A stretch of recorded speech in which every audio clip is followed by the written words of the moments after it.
Il a fait très chaud et vous savez quoi? C'est pas prêt de s'arrêter. À Fougères, comme partout en France, la chaleur n'est plus un simple désagrément de l'été. Depuis la fin du mois de mai, notre pays a déjà connu 3 épisodes de forte chaleur et de canicule. Et nous avons tous et toutes souffert, surtout sous les toits, Yann Barthès. Et alors que nous ne sommes même pas encore au mois d'août, une nouvelle masse d'air brûlante est déjà annoncée pour les prochains jours. Alors, n'oublions pas que derrière les températures, il y a des conséquences très concrètes. Entre le 17 juin et le 2 juillet 2026, la chaleur a concerné 98,5% de la population hexagonale. Santé publique France estime à près de 6000 le nombre de décès en excès durant cette période. C'est le bilan le plus élevé observé depuis la canicule de 2003.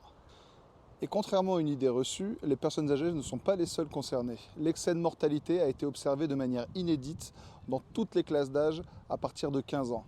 Oui, on parle là aussi de nos enfants. Les vagues de chaleur rapprochées fragilisent les organismes. Elles touchent particulièrement les enfants, les personnes âgées, les personnes malades, les personnes isolées et celles qui vivent dans les logements mal adaptés. Et il y en a un paquet, même par chez nous. Santé publique France appelle les autorités à agir avant que les conséquences sanitaires ne se produisent. Alors, pour ça, j'ai un petit message pour nos élus. À Fougères, cela signifie qu'il faudra faire davantage que d'installer un brumisateur de fortune au jardin public.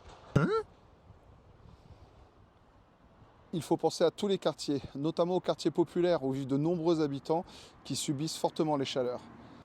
Oui, les tournées au domicile et une salle de fraîcheur, c'est un bon début, mais ça ne suffira pas.